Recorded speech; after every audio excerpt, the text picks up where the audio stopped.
Hi అందరికీ welcome back to my channel. ఈరోజు వీడియోలో ప్రోటీన్, ఫైబర్, మినరల్స్, ఐరన్ ఎక్కువగా ఉండే నల్ల శనగలతో ఎంతో రుచిగా ఉండే కూరని ఎలా చేసుకోవాలో చూపించబోతున్నాను. మరి ఈ టేస్టీ రెసిపీ ప్రాసెస్ ఏంటో చూసేద్దామా? ముందుగా ఒక బౌల్లో అరకప్పు వరకు శనగలు తీసుకొని నీట్గా వాష్ చేసుకున్న తర్వాత వాటర్ యాడ్ చేసి 6 నుంచి 8 గంటలు నానబెట్టుకోవాలి. మార్నింగ్ బ్రేక్ఫాస్ట్కి చేసేటట్టయితే నైటే నానబెట్టుకోవాలి. అదే డిన్నర్కి చేయాలనుకుంటే మార్నింగ్ నానబెట్టుకుంటే సరిపోతుంది. 8 గంటలు నానబెట్టుకున్న తర్వాత చూడండి బాగా నానిపోయాయి కదా.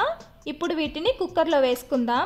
నేను శనగల్ని నానబెట్టుకున్న నీళ్ళతో పాటే కుక్కర్లో వేసుకుంటున్నా.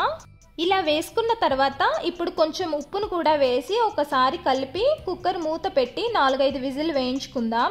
ఈ శనగలు ఉడికేలోపు మనం మసాలా ప్రిపేర్ చేసుకోవాలి. దానికోసం మిక్సీ జార్లో 1 టీ స్పూన్ వేయించిన పల్లీలు, 1/2 టీ స్పూన్ తెల్ల నువ్వులు, 2 లవంగాలు, 1 యాలక్కాయ, దాల్చిన చెక్క, చిన్న ముక్కలుగా కట్ చేసుకున్న ఎండు కొబ్బరి కానీ పచ్చి కొబ్బరి కానీ వేసుకొని మిక్సీ పట్టుకోవాలి. ఈ విధంగా మిక్సీ పట్టిన తర్వాత ఇప్పుడు ఇందులో కొంచెం వాటర్ని యాడ్ చేసి మళ్ళీ ఒకసారి మిక్సీ పట్టాలి. చూసారు కదా, ఇలా మెత్తగా గ్రైండ్ చేసుకొని పక్కన పెట్టుకుందాం. ఈ లోపు కుక్కర్ విజిల్స్ కూడా వచ్చేసాయి. ప్రెషర్ అంతా రిలీజ్ అయిన తర్వాత మూత తీసుకుందాం. చూడండి శనగలు కూడా బాగా ఉడికిపోయాయి కదా. ఇప్పుడు స్టవ్ ఆన్ చేసి ప్యాన్ పెట్టుకొని 2 స్పూన్స్ ఆయిల్ వేసుకోవాలి. ఆయిల్ లైట్గా వేడైన తర్వాత 1/2 స్పూన్ సోంపు, 1/2 స్పూన్ జీలకర్ర వేసుకొని వేగిన తర్వాత ఒక పెద్ద ఉల్లిపాయని ఇలా చిన్న ముక్కలుగా కట్ చేసి వేసుకుందాం. అలానే 2 రెమ్మల కరివేపాకు కూడా వేసి వేయించాలి. ఇలా కలుపుతూ మీడియం ఫ్లేమ్లో ఉల్లిపాయ ముక్కలు కొంచెం వేగిన తర్వాత 1 స్పూన్ అల్లం వెల్లుల్లి పేస్ట్ కూడా వేసి వేయించుకుందాం. అల్లం వెల్లుల్లి పేస్ట్ పచ్చివాసన పోయేంత వరకు వేయించిన తర్వాత 2 టమాటాలని ముక్కలుగా కట్ చేసుకొని ఇవి కూడా వేసుకోవాలి. టమాటా ముక్కలు వేసుకున్న తర్వాత ఇంకో 3 నిమిషాలు వేయించుకుందాం. ఇలా టమాటా ముక్కలు కొంచెం సాఫ్ట్గా అయిన తర్వాత రుచికి సరిపడా ఉప్పుని, 1/2 టీ స్పూన్ పసుపు, మన కారానికి తగ్గట్టు కారం, 1/2 టీ స్పూన్ ధనియాల పొడి, 1/2 టీ స్పూన్ గరం మసాలా, అలానే మనం ముందుగా మిక్సీ పట్టిన మసాలా పేస్ట్ని కూడా వేసి వేయించాలి.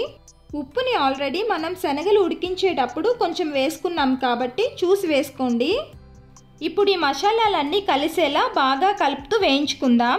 ఈ మసాలాలన్నీ బాగా వేగి పచ్చివాసన పోయిన తర్వాత 1/2 కప్పు వరకు వాటర్ని యాడ్ చేసుకుందాం. వాటర్ యాడ్ చేసి ఒకసారి కలిపి కొంచెం సేపు ఉడికించుకుందాం. 2 నిమిషాలు ఉడికించిన తర్వాత ఆయిల్ సెపరేట్ అయ్యి ఇలా పైకి కనిపిస్తుంది కదా. ఈ స్టేజ్లో మనం ఉడికించిన శనగల్ని నీళ్ళతో పాటు ఇందులో వేసుకుందాం. మీకు వాటర్ తక్కువ అయితే గనక కొంచెం వాటర్ని యాడ్ చేసుకోండి. టేస్ట్ చూసి ఉప్పు సరిపోకపోతే అడ్జస్ట్ చేసుకొని కలిపి ఒక 5 నిమిషాలు మీడియం ఫ్లేమ్లో కుక్ చేసుకుంటే గ్రేవీ కన్సిస్టెన్సీకి వచ్చేస్తుంది. ఇప్పుడు ఇందులో కొంచెం కొత్తిమీరని వేసుకొని కలిపి 2 నిమిషాలు ఉంచి స్టవ్ ఆఫ్ చేసుకుంటే మన శనగల కూర రెడీ అయిపోయింది. ఈ శనగల కూర రైస్, చపాతీ, పూరీలోకి చాలా బాగుంటుంది. మరి ఈ టేస్టీ హెల్దీ రెసిపీని నేను చెప్పిన ప్రాసెస్లో మీరు కూడా ఇంట్లో ట్రై చేసి ఎలా వచ్చిందో కామెంట్ చేయండి.